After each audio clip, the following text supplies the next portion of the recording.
Ah, c'est le Hamouchi, c'est toi qui commence. C'est le chef. انت الشيف. شكد الشيف.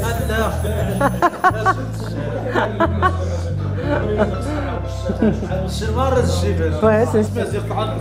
بصح تسوي تسخن فاهم الخش بصح تسوي تسخن. Ouais, j'ai vu, c'est chouette. Ouais. Très bien. Oui, j'ai vu, c'est vraiment bien fait.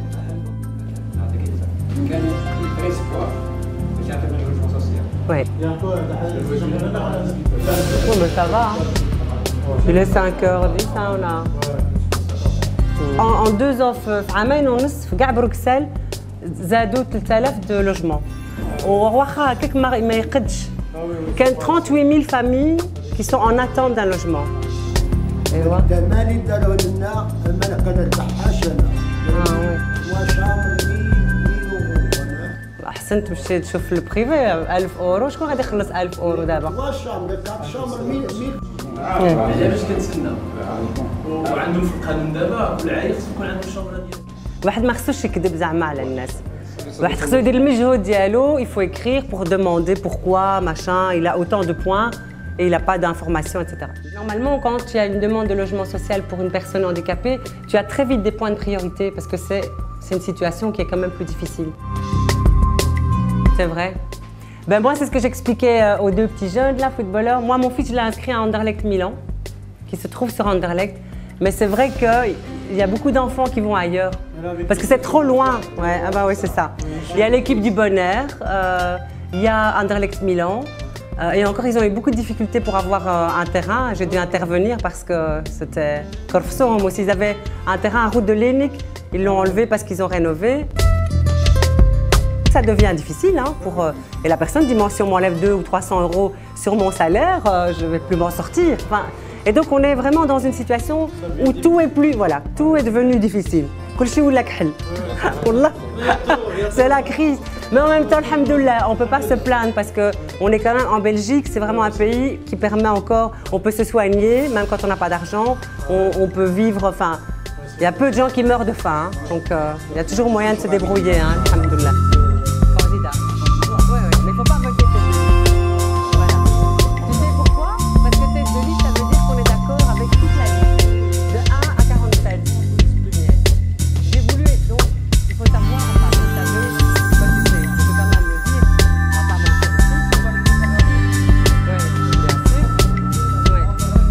Communale. Et je mets bien dans ma lettre que je veux une administration communale au service des citoyens, à l'écoute et au service des citoyens. Et je vais vous dire que même moi, quand même, ça fait longtemps que je suis là.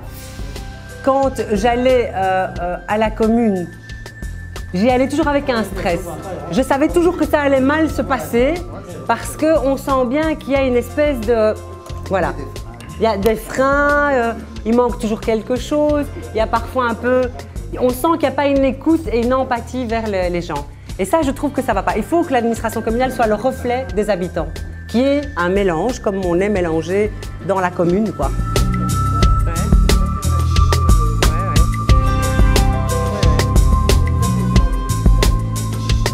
C'est un vrai scandale, hein, ça. Au début, c'était la même chose qu'à Anderlecht, hein. C'était des fonctionnaires presque racistes. Et tu sais que le bureau des étrangers, puisque bon, on était, il fallait faire la file à l'extérieur, dans la rue en fait. Et donc dans la rue, c'est quoi? Et c'est souvent, tu vois, quand on va aller chercher la composition de ménage pour l'école, eh bien, on faisait la file sous la pluie. Tous les étrangers étaient sous la pluie, dehors, quoi, dans le froid, parce que le bureau des étrangers, il était mis, il n'y avait qu'une ou 2 personnes qui pouvaient rentrer dans la pièce et tout le reste était dehors. Ça m'a rendu folle, moi, hein, ça m'a rendu folle. Maintenant, je trouve qu'il y a une bonne évolution. C'est vrai que Anderlecht était resté très, un peu le dernier bastion où ça ne bouge pas, mais il faut absolument que ça bouge parce que d'abord on a plein de... Parce qu'il y a des fonctionnaires qui sont d'origine, enfin qui sont belges d'origine étrangère, hein, dans les bureaux, hein, mais pas au service population. Il y a parfois des conflits entre nous en politique, même quand on est dans le même parti. Je me suis battue pour occuper la première place. Je n'ai pas gagné sur ce combat-là. pas parce que je suis pas bien, non, c'est pas ça. C'est simplement que l'organisation du parti fait qu'à un moment donné, c'est l'Assemblée générale du parti qui décide des choses. Et Eric Thomas, il est là depuis 30 ans dans la commune d'Anderlecht et il a constitué... Oui, c'est ça.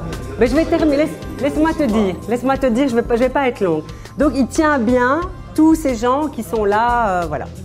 Et donc je me suis battue, même dans la presse, il y a eu beaucoup d'articles où j'ai dit, moi je veux être candidate bourgmestre sur la liste. Et j'ai perdu au vote dans l'Assemblée de l'Assemblée générale interne. Et donc j'ai voulu la deuxième place, parce que je me suis dit, bon c'est pas grave, je vais prendre la deuxième place. C'était encore plus difficile. Et il y a même un moment donné où je me suis dit, mais non, je vais laisser tomber parce que c'est plus possible, je ne supporte plus ça. Et alors après ça, j'ai rencontré des gens qui m'ont dit, mais si tu ne te mets pas sur la liste, moi je ne vote pas socialiste. Et là, je me suis dit, ça ne va pas.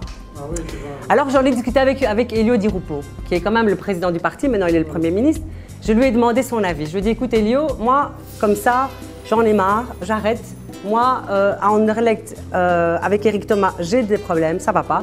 Je renonce, je ne veux plus être candidate. Il m'a dit, et tu vas le faire. Je dis, mais je suis triste parce que les gens me disent que si je ne vais pas sur la liste, ils ne vont plus voter socialiste. Alors il m'a dit, écoute, moi aussi je me suis battue.